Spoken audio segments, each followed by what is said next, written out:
Hello, George Romanic here. Welcome to Fundamentals of Weather and Climate playlist. In today's video, we are going to talk about the absorption of radiation by the atmosphere. Atmosphere contains oxygen. 21% of the air is oxygen. And we know that oxygen is fundamental for life on this planet. Atmosphere also contains ozone that protects us from harmful ultraviolet radiation. I have a separate video on that. But as you can see, atmosphere also plays fundamental role in the absorption of terrestrial radiation. How do we know that? Well, we know that if you watched my previous video. In the absence of atmosphere, average global temperature on this planet would be negative 18 degrees Celsius. But we know that average global temperature, annual temperature on the planet is 15 degrees Celsius. 33 degrees Celsius difference.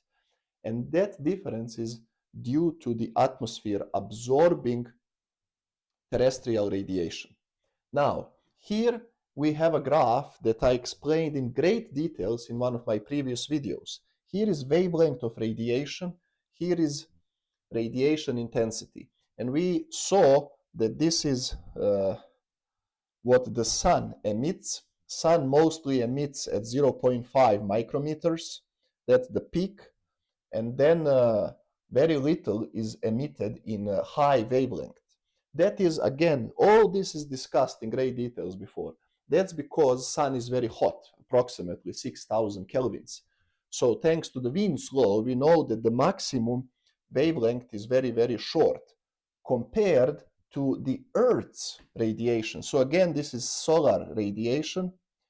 Here we have break in the x-axis, and then we have Earth's radiation or long wave radiation or terrestrial radiation. And we know that Earth emits maximum at 10.1 micrometers because, among other things, I mean, we can measure it, but we can also calculate it knowing the average temperature of the Earth, and we know it is 15 degrees Celsius, not negative 18 as I calculated in the previous video in the absence of the atmosphere.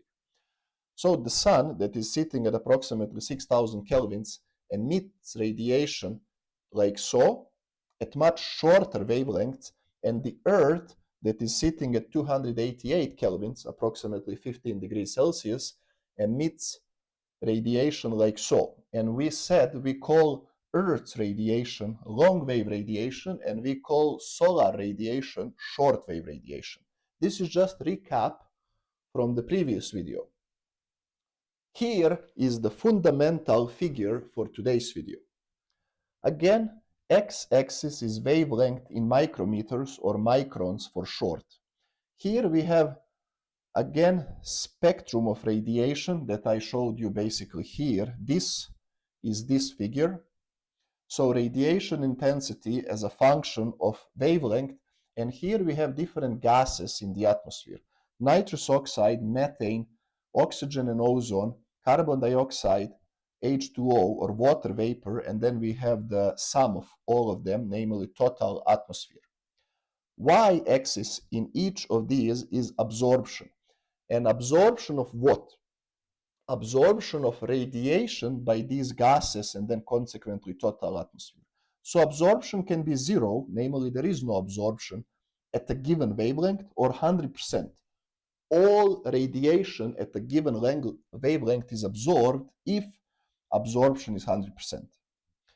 So what we can learn from here is first that notice that wavelengths shorter than blue and purple color that we receive from the sun, and that would be ultraviolet radiation and X-rays, they are heavily absorbed predominantly by ozone. So we don't get ultraviolet radiation at the surface, or we get in very small amount, which we are adapted to, and therefore we can live on this planet. But I covered this in details in my previous video. Then, this is now a very important sentence. Notice that visible light is not absorbed by our atmosphere. We have very little absorption by oxygen and ozone, but very little. And therefore, most of the visible light reaches the planet Earth. That is why our eyes evolved to see visible light. Because if our eyes evolved to see ultraviolet light, we wouldn't see much or pretty much anything because everything is absorbed by the atmosphere. So solar radiation, which as I said, we call shortwave radiation, typically reaches the planet undisturbed. And then our Earth re-radiates terrestrial radiation, or as I said, long wave radiation in my previous video. And you can see that we typically call long wave radiation radiation above 5 micrometers. So 5 micrometers sits here. Now, notice that gases in our atmosphere, and predominantly water vapor, carbon dioxide, methane, and nitrous oxide, are very efficient at absorbing terrestrial or long wave radiation. They are efficient compared to their efficiency at short wave radiation.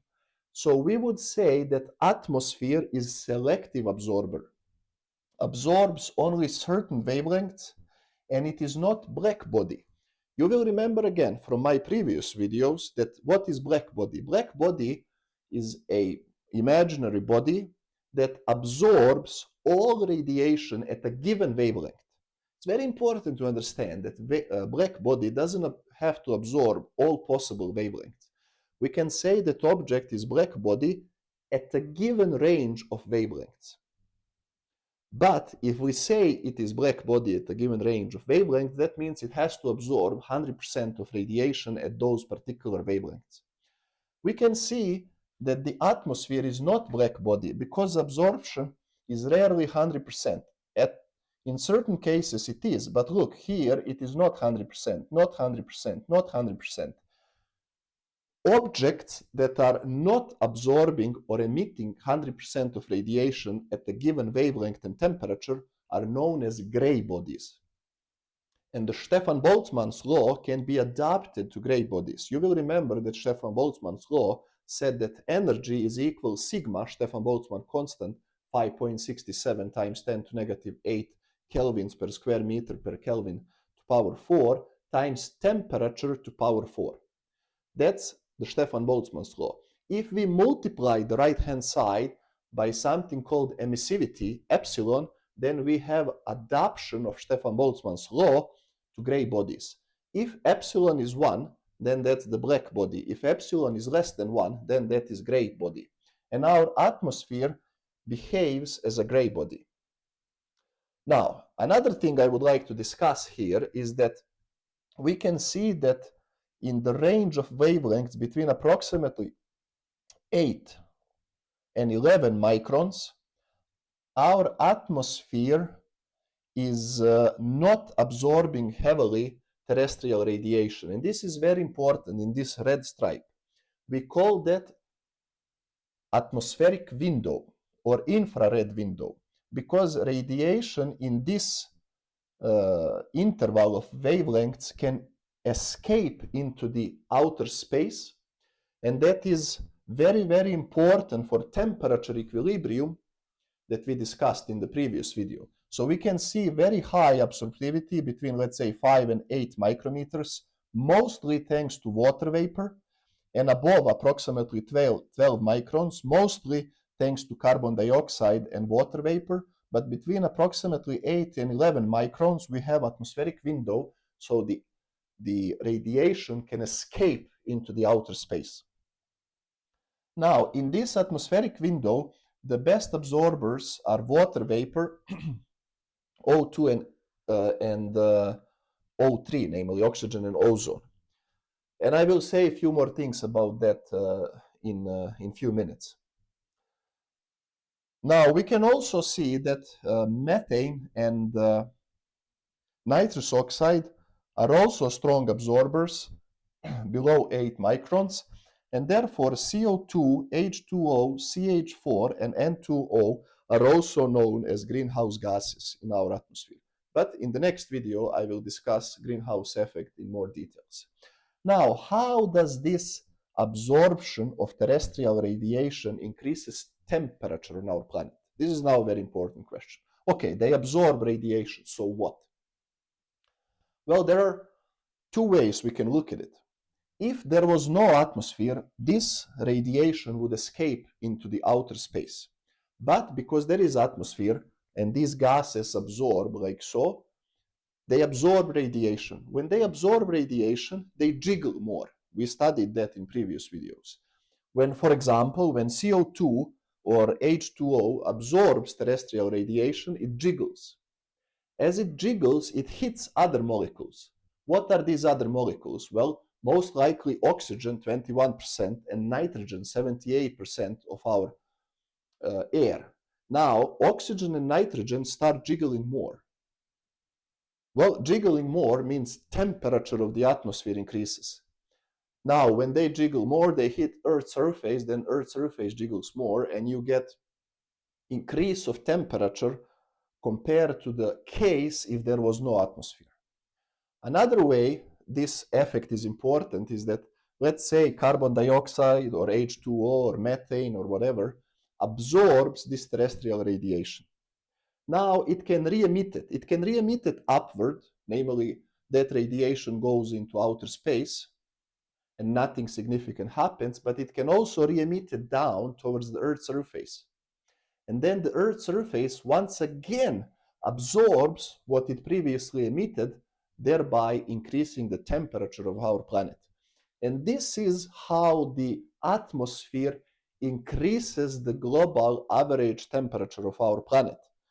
And the temperature is not negative 18, what we calculated in the previous video if there was no atmosphere, but the temperature of our planet on global average is 15 degrees Celsius.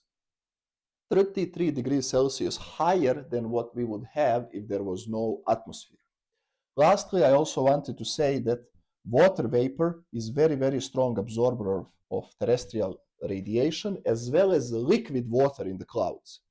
Liquid water in clouds is very good selective absorber of terrestrial radiation, which means if you have clouds, typically during night when there is no solar radiation, so the Earth is just radiating energy. If you have clouds, that terrestrial radiation is heavily absorbed by clouds, and then part of it is radiated back to the surface, thereby increasing temperature of the surface. In other words, if you have cloudy nights, those nights are, everything else being equal, warmer than the clear nights. And that's because water, small particles of water, are very efficient absorbers of terrestrial radiation, and they don't allow that radiation to escape into outer space through this atmospheric window.